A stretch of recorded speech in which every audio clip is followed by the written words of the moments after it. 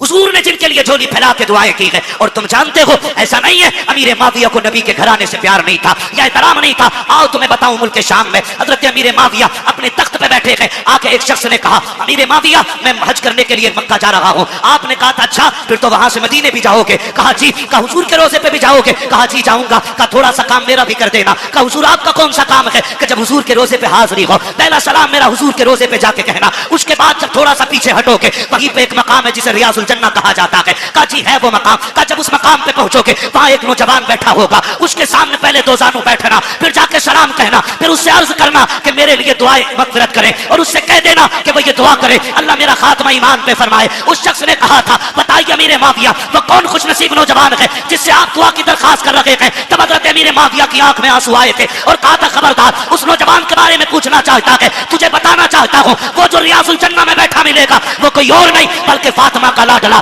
علی کا شہزادہ حسین ہوگا. کہا کہ اس سے آپ کے لیے دعا کی درخواست کروں. وہ تو جوان آپ بوڑھے ہیں آپ بادشاہ ہیں وہ ایک رعایا میں سے ہیں. تم امام حضرت امیر معاویہ نے کہا تھا زبان کو تالا لگا تم منصب نہ دے تو یہ دے. حسین وہ ہے جس کو نبی سینے پہ بٹھا کے لوریاں دیتے رہے. سبحان اللہ سبحان اللہ.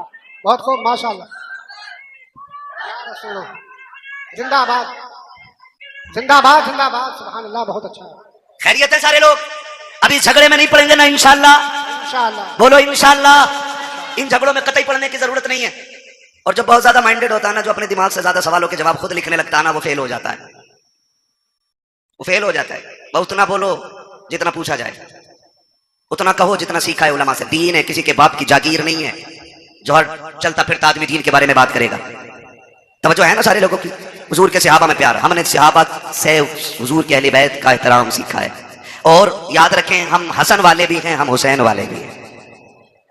ٹھیک ہے نا. ایک جماعت ایسی ہے جو اہل بیت کی محبت کا دعویٰ کرتی ہے اور اسے 3 ہی نام یاد ہیں پوری کربلا میں. پوری کربلا میں 3 نام یاد ہیں بس. غازی عباس امام حسین اور سیدہ زینب. بس 3 ہی نام لیتی ہے ایک ٹیم. ہم اہل سنت ہیں. یا حسن والے بھی ہم ہیں اور یا حسین والے بھی ہم ہیں. خدا آپ کو سلامت رکھے کمیٹی والوں. میں نہیں جانتا کہ زندگی کس کی کتنی وفا کرے گی کون آئندہ سال رہے گا یا نہیں رہے گا. لیکن اس بات کو مبارکباد دیتا ہوں ان شخصیتوں کے ذکر کی محفل سجائی ہے جن کی باتیں زمین پہ کی جائیں تو اللہ کے فرشتے باتیں کرنے والوں کے تذکرے عرشوں پہ فرمایا کرتے ہیں. خدا آپ کو سلامت رکھے. اور یہ محبتیں اور یہ بات فائنل بالکل 100% کلیئر ہے. اللہ اسی کو جنت دے گا جو نبی کے شہزادوں سے پیار کرے گا. یہ کلیئر ہے فل اینڈ فائنل. یہ کلیئر ہے. جنت اسی کو ملنی ہے جس کے سینے میں مصطفیٰ کی اولاد کا پیار ہوگا. ٹھیک ہے جی. حسن والے بھی ہیں ہم اور حسن بھی ہمارے اور حسین بھی ہمارے اور کیا بات ہے ماشاءاللہ کتنے حاضر ذہن ہے. میں نے نام پلٹ کے دیکھ لیا. حسن بھی ہمارے اور حسین بھی ہمارے اور حسن بھی ہمارے ہیں. یہ وہ 2 شہزادے ہیں کہ جتنی بھی فضائل میں روایتیں حضور سے مروی ہیں وہ صرف حسین کے لیے نہیں بلکہ حسن بھی اس میں شامل ہیں. اور بلکہ اور بڑی بات کروں پہلے حسن کا ذکر ہے پھر حسین کا ذکر ہے. ٹھیک ہے جی. بہت غور سے میری بات سنیے گا. اور آپ کو میں بتا دوں امام حسین وہ نہیں ہے جو جوان ہوئے اور یوں ہی زندگی گزری اور کربلا آ گئے بلکہ حسین اس شخصیت کو کہا جاتا ہے جس نے 25 سال ریاض الجنہ میں بیٹھ کے حضور کی حدیثیں پڑھائی ہیں. سبحان اللہ. 25 سال ریاض الجنہ. عمرے پہ گئے آپ لوگ کتنے لوگ گئے عمرے پہ ہاتھ اٹھا کے بتا دیں. سلامت رہے ماشاءاللہ. مولا کریم جو دیکھ آئے ہیں دیکھنے والوں کے صدقے انہیں بھی دکھا دے جنہوں نے دیکھا نہیں ہے. آمین کہہ دو بھائی. ہے یا اللہ سب کو 3-3 کروڑ کے کہیں نہ کہیں سے بورے دے دے نوٹوں کے. ہاں اس پہ زور سے آمین کہیو. ٹھیک ہے توجہ ہے سارے لوگوں کی. کروں اگلی بات. ریاض الجنہ کسے کہتے ہیں ریاض الجنہ؟ حضور نے فرمایا جو میرے حجرے اور میرے ممبر کے بیچ کی جگہ ہے یہ جنت کی کیاری ہے اور یہی اصحاب صفہ کے پڑھنے کی جگہ ہے. یہ جنت کی کیاری کیوں بن گئی؟ کیونکہ اس زمین پہ بار بار میرے مصطفیٰ کے قدم لگتے رہے.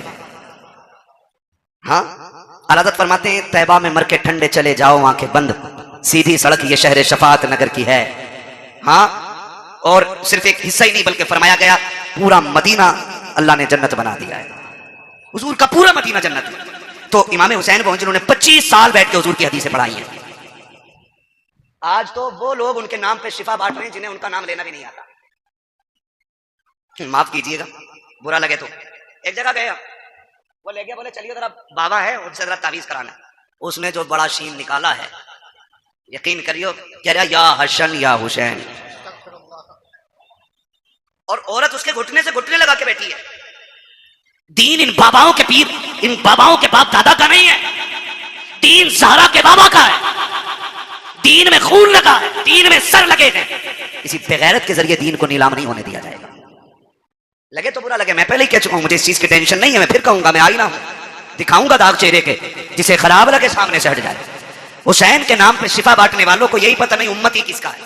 انٹرویو میں پوچھ رہے وہ کس کا امتی ہے, تو وہ کہہ رہا جی نیا نیا آیا ہوں. امتی کا مطلب معلوم نہیں ہماری قوم کو. یہ کنڈیشن ہے, نکلیں ان چیزوں سے یار, دین سیکھیں. حسین وہ ہیں جو 25 سال تک بیٹھ کر کے آپ دین پڑھاتے رہے اور حضور کی حدیثیں پڑھاتے رہے. جہاں پہ 2 رکعت پڑھنے کے لیے نا آج آن لائن بکنگ کرنی پڑتی ہے, 15 منٹ مل جائیں بڑی بات ہے اس میں, اور 15 منٹ بیٹھنے کے بعد بندہ حساب لگاتا شکر ہے جی آج جنتی ہو گئے, حسین تیری عظمتوں کو سلام, تو وہ ہے جو 25 سال بیٹھ کر کے اس زمین پہ حضور کی حدیثیں پڑھاتا رہا ہے. تو حسن بھی بے مثال ہے اور حسین بھی بے مثال ہے. حسن بھی نبی کا پیارا, اور حسین بھی کربلا میں صرف حسین کی کمائی نہیں لگی ہے, کربلا میں حسن کی کمائی بھی لگی ہے. قاسم کس کے بیٹے ہیں, کس کے بیٹے ہیں حضرت قاسم؟ امام حسن کے. اگر میں ان دونوں شہزادوں کی بات کروں نا تو خدا کی قسم نہ اکبر کی مثال ہے نہ قاسم کی مثال ہے. وقت مکمل ہونے لگا, بس بتانے لگا, اللہ آپ کو سلامت رکھے. اکبر اور قاسم, اکبر وہ ہیں جن کی شکل مدینے والے پیغمبر سے ملتی تھی, قاسم وہ ہیں جن کی صورت مولائے کائنات کے شہزادے امام حسن سے ملتی تھی. یاد رکھیے, امام حسن سے بھی ملتی تھی اور مولا علی سے بھی ملتی تھی. بہت غور سے. جب یہ دونوں شہزادے مدینے میں نکلتے نا, مدینے میں نکلتے تو لوگ دکانوں سے باہر آ جاتے تھے, کہا بند کر دو کام. کہا کیوں؟ کہا وہ آ گیا کہ جس کے چہرے میں نبی کے جلوے نظر آیا کرتے ہیں, بند کر دو. اور یہاں تک علماء نے لکھا ہے جب مدینے والوں کو حضور کی یاد آیا کرتی, اکٹھے ہوتے امام حسین کی چوکھٹ پہ آ جاتے, کہتے ذرا جوڑی باہر لاؤ نا. کہا کیوں؟ کہا آج دل کر رہا ہے کہ علی کی زیارت بھی کریں, ساتھ نبی کی زیارت بھی کر لی جائے. تو دونوں شہزادوں کو, حضرت اکبر حضرت قاسم کو باہر نکالا جاتا, لوگ انہیں تکتے دیکھتے رہ جاتے کیونکہ ان کے چہرے میں مصطفیٰ کے جلوے نظر آیا کرتے تھے. میں تو حیرت میں پڑ گیا, حیرت میں پڑ گیا. یاد رکھیے گا شخصیتیں دونوں عظیم ہیں. ڈرون آ رہا ہے کیا؟ ڈرون کا بھی بڑا مسئلہ چل رہا ہے, ایسے دیکھ رہے ہیں نا بن کے ڈرون آ گیا. خیریت ہے نا؟ چل لوں ابھی 10 منٹ اور, ٹھیک ہے نا؟ ذرا بولیں یا حسین, جو نہیں تھکے وہی بولیں یا حسین. ہاں بہت لوگ تھک چکے ہیں, مجھے اندازہ ہو گیا ہے. ہم پلٹتے نہیں بے جان کتابوں کے ورق, ہم وہ پڑھتے ہیں جو چہروں پہ لکھا ہوتا ہے. بھیا انور خدا سلامت رکھے آپ کو اور آپ کی پوری ٹیم کو. اگر آپ 10 منٹ بیٹھے رہیں گے نا, پورے محفل بھی اٹھ کے چلی جائے گی, میں 10 لوگوں کو کربلا سنا لوں گا. تیار ہے نا؟ خدا سلامت رکھے. دونوں شہزادوں کو آپ دیکھیں, اکبر بھی بے مثال ہے اور قاسم بھی بے مثال ہے, اور ان کی جدائی کا فرق آپ دیکھیں, اثر کتنا بڑا تھا ان کی جدائی کا. حسین کے ایک بیٹے کو اکبر کہا جاتا ہے اور ایک بیٹی کو سغرا کہا جاتا ہے.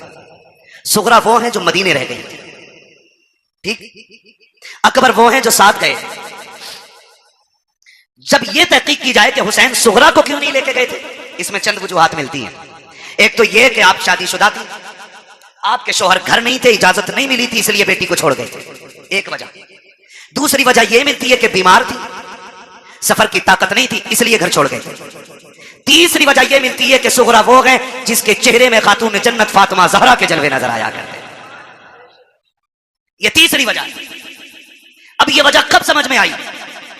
سغرا وہ ہیں جن کا چہرہ فاطمہ سے ملتا ہے اور اکبر وہ ہیں جن کا چہرہ مصطفیٰ سے ملتا ہے, اور یہ دونوں ہم شکل علی کے گھر میں یعنی حسین کے گھر میں. کیسے اور کیوں؟ بعض لکھنے والوں نے لکھا کہ جس دن امام حسین کا نکاح ہوا, آپ بھی جانتے ہیں جب کوئی بیٹا دولہا بنے, گھر میں ماں نہ ہو یا باپ نہ ہو, 1000 یار ہوں, ایک کلر کے کپڑے پہننے والے سینکڑوں دوست ہوں, اور لاکھوں روپے کا سیرا سر پہ ہو اور ماں نہ ہونا, تو بڑے سے بڑا خوش نصیب دولہا بھی رونے لگ جاتا ہے. اللہ آپ کو خوشی کے دن دکھائے, آپ بڑے سے بڑے کامیابی کے ایک بڑے معیار پہ فائز ہو جائیں, اور مبارکباد دینے والا باپ نہ ہونا, تو پھر کوئی کامیابی نہیں لگتی ہے.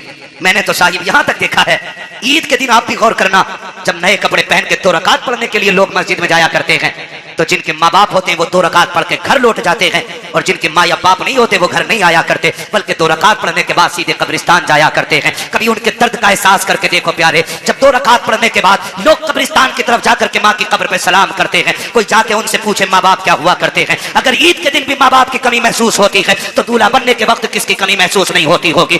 آپ جا کر کے دیکھو، لوگ کہتے ہیں بڑا حسین لگ رہا ہے، کسی کی نظر نہ لگ جائے۔ آج کتنے نصیبوں والا ہے، قاری احمد علی بھی تیرے نکاح میں ہے، فلاں قاری صاحب بھی ہے، فلاں قاری صاحب بھی ہے، لیکن نظریں ڈھونڈا کرتی ہے، سب گئے لیکن باپ کا چہرہ نظر نہیں آ رہا ہے، سب گئے لیکن دعائیں دینے والی ماں نظر نہیں آ رہی۔ اس کا پانی گرنا تھا، اس سے آنسو گرا کرتے تھے۔ ایک دن آپ چھت پہ بیٹھ کے رو رہے ہیں، لوگ نماز پڑھ کے مسجد سے نکلے، پانی ٹپکنے لگا، کسی نے آواز دے کے کالی کے گھر والوں کم سے کم اتنا تو خیال کرو، لوگ گزر کے جاتے ہیں، پانی نہ گرایا کرو چھت پہ۔ امام باقر کی چیخ نکل گئی، کہا خبردار یہ تانا نہ دے، ہم نے پانی نہیں ڈالا ہے۔ کہا پھر یہ ٹپک کیا رکھا ہے؟ کہا یہ میرے باپ کے وہ آنسو ہیں جو آج کربلا کی یاد میں چھت پہ بہ گئے۔ تمہیں کیا پتا کربلا کیا ہے؟ 15 سال حضرت ام فروا حضرت قاسم کی اماں زندہ رہیں، لیکن کبھی پوری زندگی دھوپ کے ہوتے ہوئے سائے میں نہیں بیٹھی۔ لوگ کہتے تھے سیدہ کبھی تو سائے میں بیٹھ جایا کرو۔ انہوں نے کہا کہ میں نے اپنے لال کی لاش کے ٹکڑوں کو بغیر سائے کی زمین پہ پڑا ہوا دیکھا ہے، اب ہمیں سائے سے نفرت ہو گئی ہے۔ کس درد کی بات کرتے ہو؟ خدا کی قسم آج تک وہ قلم نہیں بنا جو تاریخ کربلا لکھ پاتا، آج تک وہ اوراق نہیں بنے جو درد کربلا کو سبا لیتے، آج تک وہ مورخ نہ بنا کہ جو درد کربلا کو اپنی زبان دے کر کے اوراق کے سینوں میں اتار پاتا۔ بس اتنا سمجھ لو کس زبان سے ہو بیان عز و شان اہل بیت، مدحقان مصطفیٰ کے مدحقان اہل بیت اپنا سودا بیچ کر بازار سونا کر گئے، کون سی بستی بسائی، تاجران اہل بیت بے اجازت جن کے گھر جبریل بھی آتے نہیں، قدر والے جانتے ہیں قدر و شان اہل بیت، بے ادب گستاخ نزدیک ہو سنا دے اے حسن، یوں کہا کرتے ہیں سنی داستان اہل بیت۔ بھائی کربلا کربلا ہے۔ آخری بات بیان کرنے لگا ہوں، خدا آپ کو سلامت رکھے۔ 2 بج گئے ہیں، جیتے رہیں سلامت رہیں، اور جنہوں نے زہرا کے لالوں کی محفل سجائی اللہ ان کے لالوں کی عمر میں برکت عطا فرما دے، خدا آپ کو سلامت رکھے۔ بس ایک بات کہنے لگا ہوں، کربلا آپ نے سنا ہوگا، میں کم علم بندہ، جتنا میری سمجھ میں آیا میں اتنا بیان کر رہا ہوں، مجھ سے بڑے بڑے لوگ بیٹھے ہوئے ممبر شریف پہ۔ کربلا امام علی مقام شہید ہوئے کون سی تاریخ میں؟ کون سی تاریخ میں بیٹے؟ کتنی تاریخ میں؟ 10 محرم میں۔ ادھر کو منہ کر، کیمرے والوں اس بچے کا منہ دیکھو۔ ہم نے پہلے ہی کہا تھا کہ ہم نے مدرسوں میں کربلا بعد میں سیکھی ہے، چولہے پہ بیٹھ کے ماں سے پہلے سیکھ لی ہے۔ اور میں حضرت کھل کے کہتا ہوں، یہ جو ساری باتیں ہوئی ہیں نا ابھی، میں کسی پہ تنقید نہیں کر رہا ہوں، مجھے مطلب بھی نہیں ہے، مجھے اپنا دین بیان کرنا ہے۔ جو بہک جائے اللہ اسے ہدایت دے دے، اور جسے رب ہدایت دے اسے کون بھٹکانے والا ہے؟ ٹھیک ہے نا؟ میں ایک بات بیان کرنے لگا ہوں، اگر ساری کتابیں تاریخ کی اٹھا کے دریا میں ڈال دو، سارے مورخین علماء کے منہ پہ تالے لگا دو، اور 100 سال تک یہ شرط لگا دو کہ کوئی بھی کربلا بیان نہیں کرے گا عالم، اور کسی کتاب میں لکھی نہیں جائے گی، قسم کھا کے کہتا ہوں 100 سال کے بعد بھی کربلا ایسے ہی یاد رہے گی جیسے آج یاد ہے۔ صحیح بتا رہا ہوں، اس لیے کہ کچھ ایسے درد ہوتے ہیں جن کے لیے 3 دن رویا جاتا ہے، کچھ ایسے غم ہوتے ہیں جو 10 دن رو لو تو غم کم ہو جاتے ہیں، کچھ غم ایسے ہوتے ہیں جن کے لیے 1 سال رو لو کم ہو جاتا ہے، لیکن کچھ غم ایسے ہوتے ہیں جن کے لیے صدیاں کم پڑ جاتی ہیں، غم کم نہیں ہوتا ہے۔ اور انہی غموں میں سے ایک غم حسین ہے، جس سے روتے روتے صدیاں کم پڑ گئیں لیکن غم کم نہیں ہوتا ہے۔ آج بھی جب اصغر کی پیاس کا ذکر ہوتا ہے دیوانے رو دیتے ہیں، آج بھی جب سکینہ کے صبر کی بات آتی ہے نا، آج بھی لوگ روتے ہیں۔ اور جو یزید کے بھائیے بھتیجے بھانجے اور ناتی پوتے ہیں نا، وہ کہتے ہیں جی اقتدار کی لڑائی تھی، 2 شہزادوں کا آپس کا جھگڑا تھا، وہ ظالموں آپس کے جھگڑوں میں، اقتدار کے جھگڑوں میں 6 ماہ کے اصغر کے تیر نہیں مارا جاتا، بیماروں کو زنجیر نہیں پہنائی جاتی، بیٹیوں کے ہاتھوں میں رسیاں نہیں ڈالی جاتی، سروں کو نیزوں پہ نہیں اٹھایا جاتا۔ میں کہتا ہوں کوئی جگر لاؤ ایسا جو برداشت کر سکے۔ مجھے ایک بات یاد آ رہی، میرا امام جب خیمے سے جانے لگا نا، سیدہ زینب آ گئی، بھیا جا رہے ہیں جی، آنکھوں میں آنسو کیوں؟ اب دیکھو صبر بھی کوئی چیز ہے، صبر بھی کوئی چیز ہے۔ فرمانے لگے بہن اکبر گئے، میں نے سوار کیا تھا گھوڑے پہ، قاسم کو میں نے بٹھایا تھا، عباس کو میں نے دعائیں دے کے بھیجا تھا، اونو محمد میں نے رخصت کیے تھے، حسین جا رہا کہ آج سوار کرانے والا کوئی نہیں ہے۔ کا اس خیال نے رلایا۔ سیدہ زینب آگے بڑھ کے کہتی دل تھوڑا نہ کر، اگر تو علی کا بیٹا ہے تو میں علی کی بیٹی ہوں، سوار ہو میں تجھے بٹھاؤں گی۔ جب میرا امام بیٹھنے لگا نا، بہت غور سے ایک بات سننا، پیپل ثانی کے نوجوانوں، اطراف و جوانب سے آنے والوں بہت غور سے میری بات سنیے گا۔ میرے امام نے بیٹھنے سے پہلے کہا تھا زینب کربلا جا رہا ہوں، لیکن خیال رہے میری شہادت کے بعد بغیر دوپٹے کے میری لاش میں مت آنا. یہ کس نے کہا؟ میرے امام نے کہا. یہ کوئی میں لفاظی نہیں کر رہا، میں تقریر کا وزن نہیں بڑھا رہا ہوں. آپ نے فرمایا تھا زینب میں بھائی ہوں تیرا، میں معلوم ہے تو مجھ سے کتنا پیار کرتی ہے، لیکن خیال رکھنا میری شہادت کے بعد بال نہ نوچنا، گریبان چاک نہ کرنا، میری لاش پہ بغیر دوپٹے کے نہ آنا. میں ایک ایک ڈھولا بجا کر کے ڈھولک بجا کے تعزیے کے آگے ناچنے والے سے پوچھنا چاہتا ہوں، بتا حسین افضل ہے کہ تعزیہ افضل ہے؟ بولو سارے بولو. بات دنیا کے کونے کونے تک جانی چاہیے. ایک طرف تعزیہ ہو ایک طرف حسین ہو تو بڑا کون ہے؟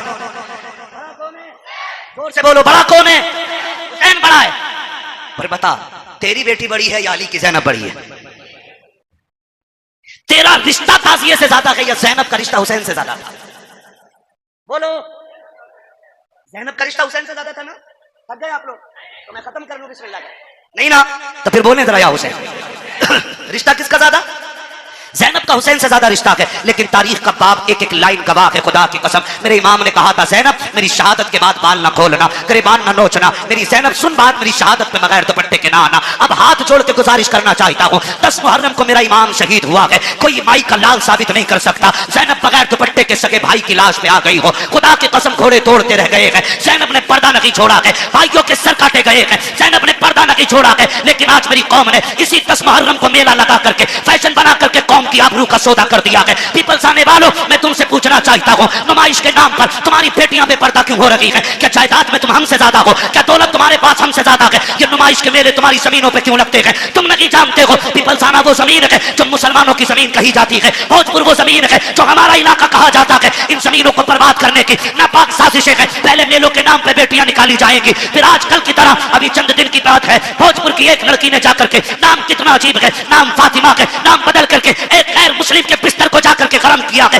میں پوچھنا چاہتا ہوں کون سا جواب دے گو جا کر کے سیدہ کائنات کی بیٹی کو؟ اگر وہ پوچھے گی ہم تو سگے بھائی کی لاش پر بھی ننگے سر نہیں آ سکے. تم میلوں کے بہانے نکل گئی بغیر دوپٹوں کے، تم تعزیوں کے بہانے نکل گئی، تم بازاروں کے بہانے نکل گئی. تمہیں خدا کا واسطہ ہے بیٹیوں کے پردوں کو لازم کر دو، شریعت کی حدود کو لاگو کر دو. اگر یہ نہیں کیا ایک دن وہ آئے گا بیٹیاں تمہیں زہر دے کر کے جائیں گی اور کوئی بچانے والا نہیں ہوگا. اور رہ گئی عقل مندی کی بات، رہ گئی دانائی کی بات، تو یاد رکھنا کائنات میں کوئی بھی میرے نبی سے بڑا دانا نہیں ہے، میرے نبی سے زیادہ ہوشیار نہیں ہے. اگر آقا نے کہہ دیا پردہ فرض ہے تو پھر ہے، جو نہیں کرے گا کوئی ستار نہیں بلکہ دنیا سے ذلیل ہو کے مرے.